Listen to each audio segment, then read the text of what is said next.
Me presenté, soy su servidor Carlos Pozos de la página web Lord Molecula Oficial y en YouTube Lord Molecula Oficial. Presidente, mi segundo planteamiento tiene que ver con el corredor multimodal interoceánico, que pues va a convertir a nuestra nación en la nueva fábrica del continente americano. El corredor del Istmo será por donde Estados Unidos pueda equilibrar su balanza comercial, según la proyección del ingeniero Marcos Teurel Cotero. Él es el autor del libro El Corredor Interoceánico Hoy. Nos muestra cifras muy importantes o muy interesantes, en donde dice que el corredor multimodal interoceánico pondrá a nuestra nación con el acceso al 80% del mercado global de mercancías, y se brindará un ahorro de 4,000 kilómetros por viaje y mayores utilidades para las empresas navieras, entre un 8 y un 15% anual. Esto pues es un detonador para nuestro país. La pregunta sería, presidente, ¿considera usted que los proyectos de infraestructura de su administración, el Aeropuerto Internacional Felipe Ángeles, el Tren Maya, la refinería Olmeca y el corredor multimodal interoceánico son las obras que permitirán integrar a la economía social al sureste mexicano, pero sobre todo, que ha sido siempre marginado, pero sobre todo estas obras le dan a los mexicanos el sentido de identidad nacional? Sí, bueno, yo creo que se está empezando a pagar una deuda con el sur-sureste, porque se marginó esta región del país durante muchos años. Es una región que tiene muchos recursos naturales, es donde está el agua. En el sur-sureste está el 70% del agua del país, es donde está el petróleo, donde está el gas. Y a pesar de las riquezas naturales, también de las bellezas de sus playas, tanto del Golfo como el Caribe, el Pacífico, su cultura, ahí floreció la gran civilización maya, la nación maya, que es algo espléndido. Bueno, a pesar de eso, era una zona rezagada, abandonada y con mucha pobreza. Era una paradoja, una región rica con pueblo pobre, una contradicción. Y aportaba mucho al desarrollo de la nación. Pues nada más, imagínense lo que significó históricamente la venta de petróleo al extranjero, Cantarell, que se utilizaba para contar con presupuesto público que llegaba a todo el país. Sin embargo, no regresaba lo suficiente, no se reponía el sureste. Ahora es distinto, ahora hay más inversión pública y está renaciendo el sureste. Hay crecimiento económico y sí va a tener mucho futuro el sur-sureste.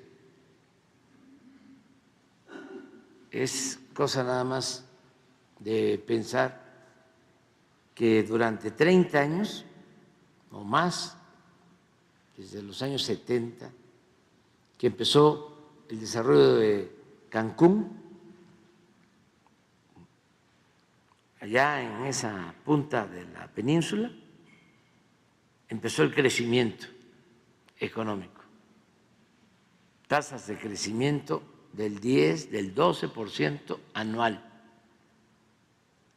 Pero era como un lunar, un islote de crecimiento, rodeado de abandono, todo el sureste, incluso el mismo Quintana Roo. El crecimiento era en el norte de Quintana Roo, pero en el sur de Quintana Roo, pobreza, abandono. Lo mismo Yucatán, Campeche, Tabasco, Chiapas, Oaxaca, al grado de que durante el periodo neoliberal mucha gente se fue a vivir a Quintana Roo. Por eso la gente originaria de Quintana Roo ha sido muy solidaria, porque le permitió en momentos difíciles a muchos irse a buscar la vida allá, a Cancún, luego la Riviera Maya, y ahora pues se está desarrollando toda la región. ¿Qué va a significar esto? Que desde luego se mantiene el agua, todavía por algún tiempo el petróleo, el gas, pero se está impulsando para el futuro, para las nuevas generaciones, la actividad turística con nuestras riquezas arqueológicas excepcionales, con la selva, con la flora, la fauna nativa, única. Es el paraíso, es todo un paraíso. Entonces, eso va a atraer a muchos visitantes y esa actividad va a ayudar mucho para la creación de los empleos, para el bienestar de la gente. Entonces ya no solo va a ser el petróleo, sino el turismo. Hay países de Europa que viven básicamente del turismo. Toda esa región va a ser para el disfrute de la naturaleza, de el Mar Caribe, Bacalar, la Laguna de los 7 colores,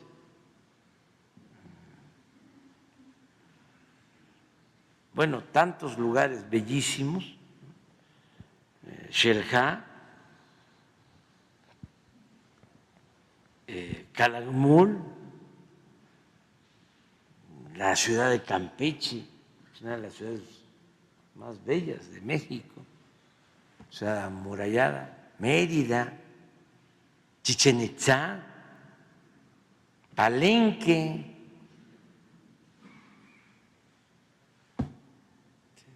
la zona arqueológica de Palenque es pues una joya.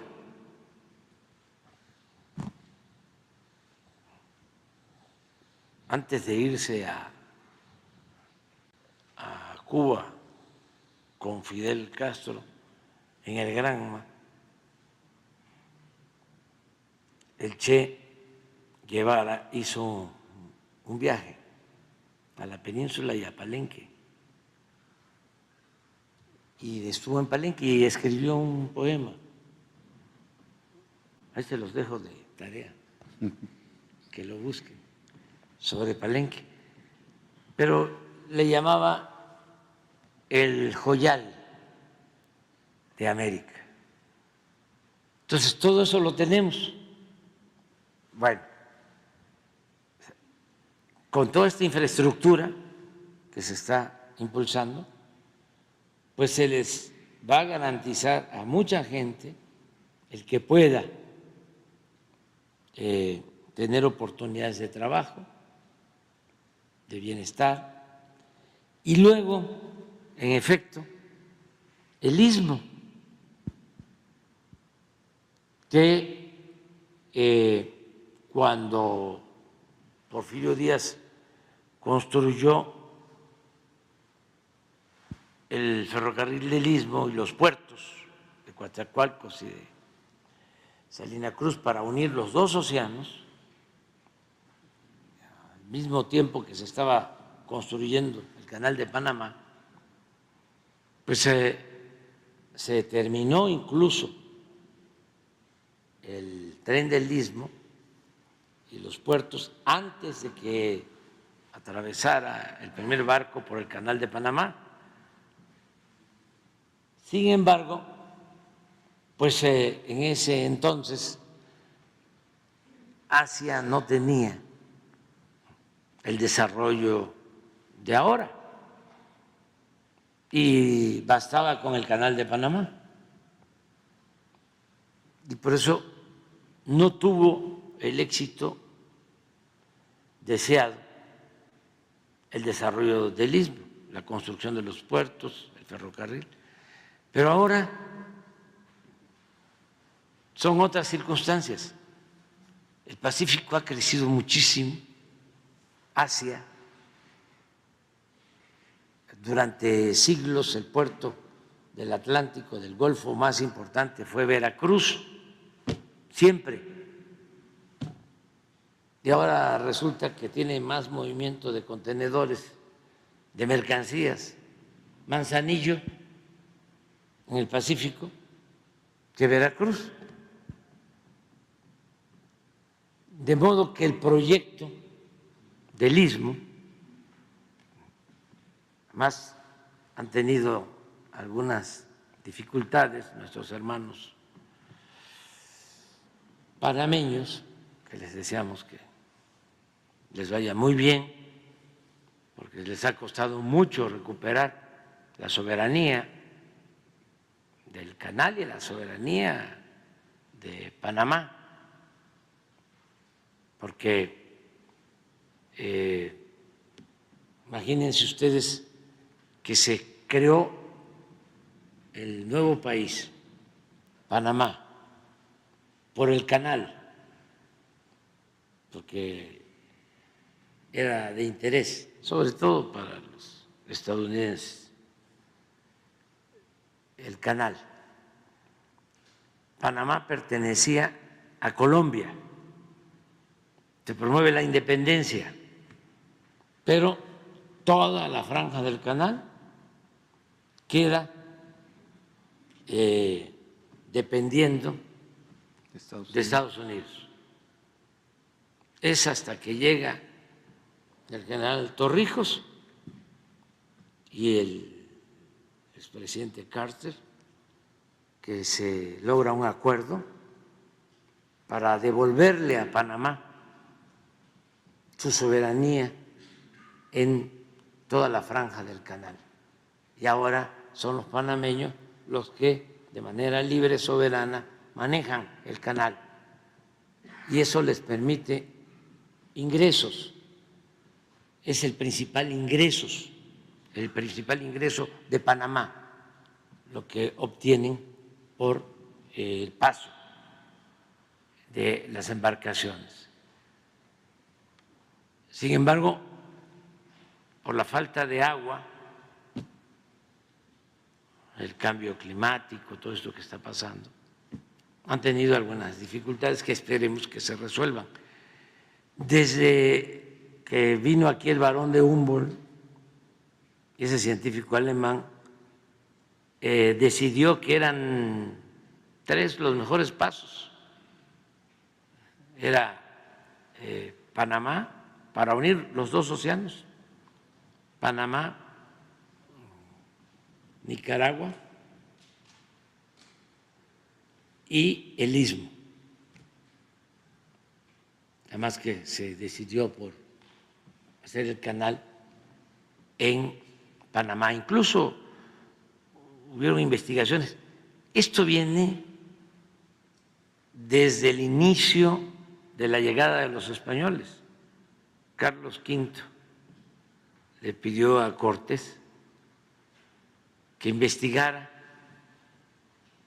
cómo encontrar un paso para unir a los océanos. Cortés estuvo explorando en lo que es ahora Salina Cruz y consideró que no había posibilidad. Querían incluso utilizar ríos, desde Coatzacoalcos, para pasar hacia el Pacífico. Nosotros retomamos el proyecto, el antiguo proyecto del tren, de los puertos, rehabilitamos los puertos, los dos los hizo el contratista predilecto de Porfirio Díaz, Pearson, que era también dueño de la compañía petrolera El Águila. También fue el que hizo el puerto de Veracruz en la época de Porfirio Díaz y desde luego el ferrocarril. Entonces, retomamos el proyecto, estamos modernizando los dos puertos, ya estamos por terminar la ampliación del puerto de Salina Cruz con un rompeolas, a ver si no lo pones, el rompeolas de más de 1000 metros para darle estabilidad al nuevo puerto, que tiene un calado de 24 metros de profundidad para embarcaciones muy grandes. Va a ser uno de los mejores puertos del Pacífico. Y lo mismo en el caso de Coatzacoalcos, y ya terminamos la vía del ferrocarril y vamos a inaugurar el día 22 de este mes. Vamos a inaugurar el tren de pasajeros, como era antes, de Salina Cruz a Coatzacoalcos, están invitados, y también el tren de carga, los trenes de carga, y ya también se licitaron los manejos, la administración de los puertos, nada más se cuidó que fuesen empresas mexicanas, porque es un asunto de soberanía. Es una historia fantástica, es una historia pues llena de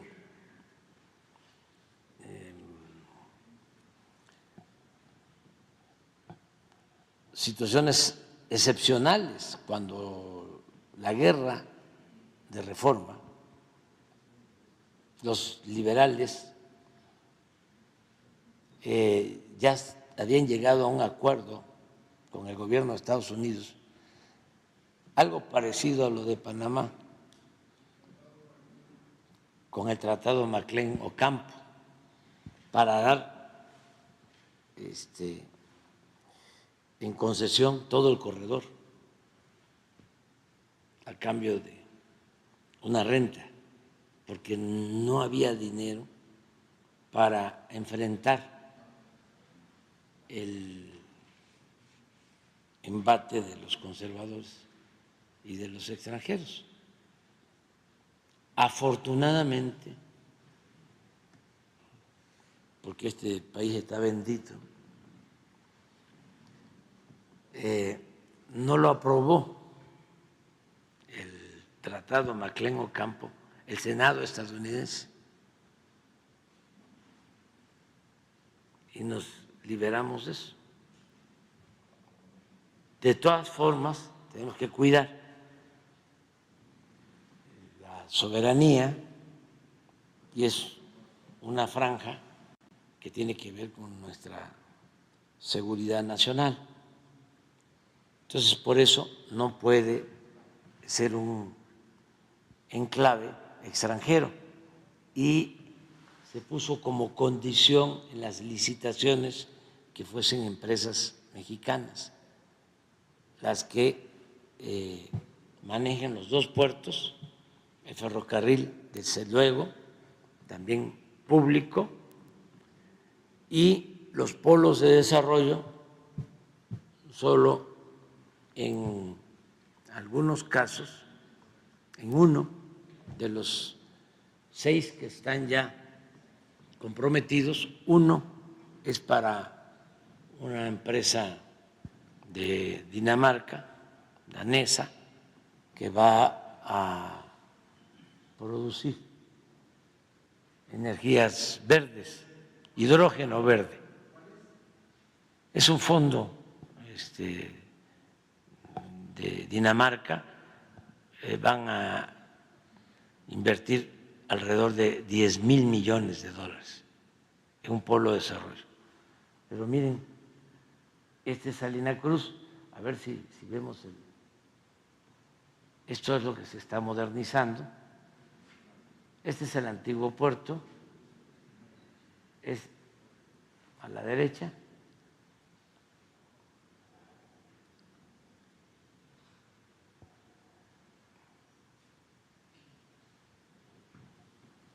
Es este.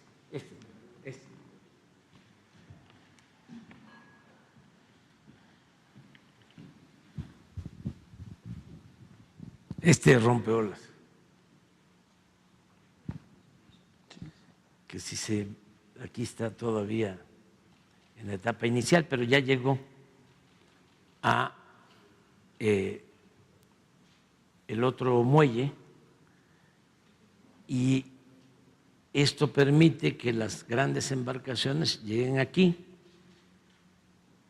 sin problema. Hay un calado suficiente de 24 metros y la producción del hidrógeno verde tiene que ver con dejar de utilizar combustibles fósiles para las embarcaciones, para los grandes barcos, y empezar a mover las embarcaciones con este hidrógeno verde como combustible.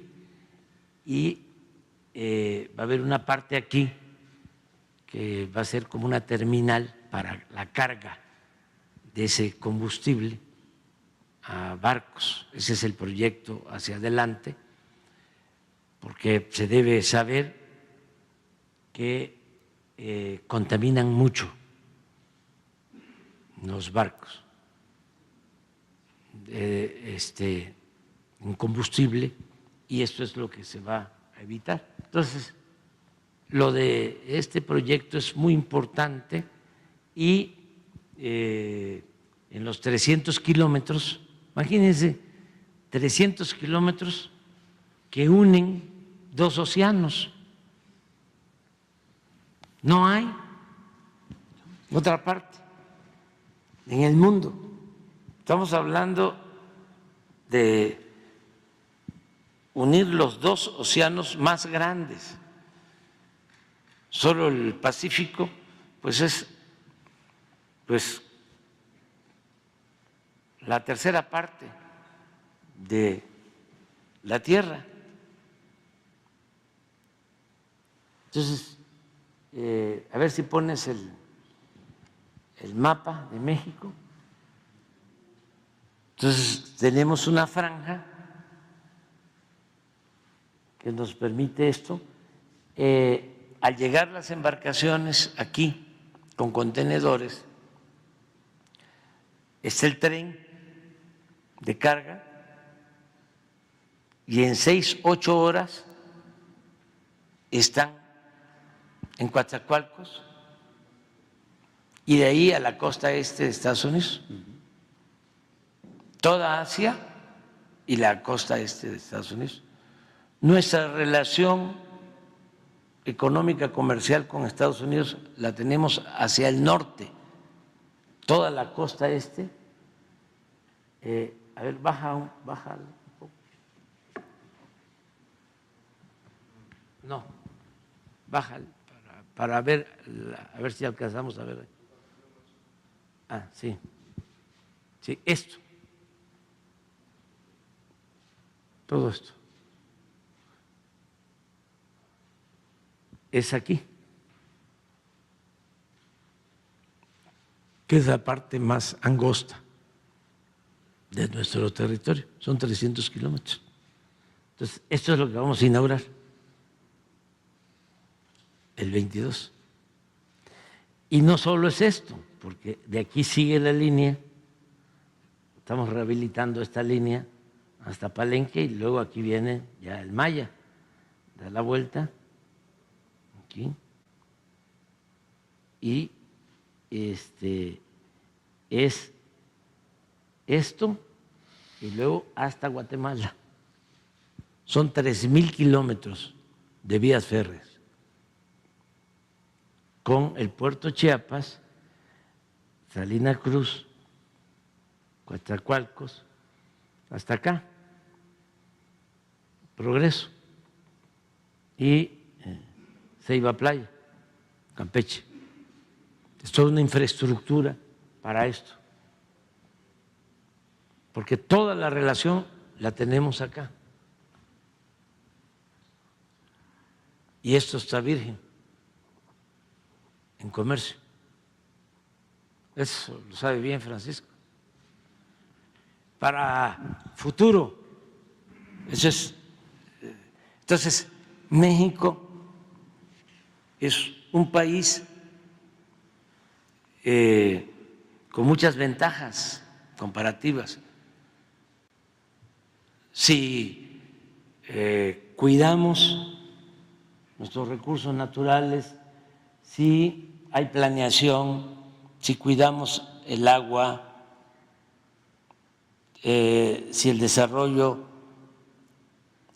es ordenado, que no destruya nuestro territorio, pues le vamos a dejar a nuestros hijos y a nuestros nietos pues un país con muchas posibilidades de crecimiento, de bienestar, para seguir siendo felices viviendo en México, trabajando en México, soñando en México. Entonces, sí hay mucho futuro.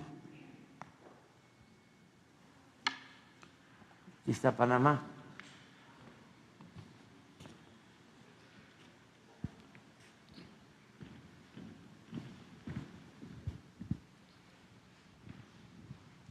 Y ese es por aquí, es el otro cruce, y este otro.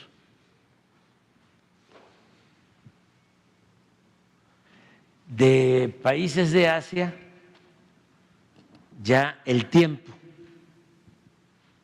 para pasar a la costa este ya va a ser mejor aquí que venir acá. Pero no le estamos compitiendo, ¿no?, a nuestros hermanos panameños, porque para todos alcanza.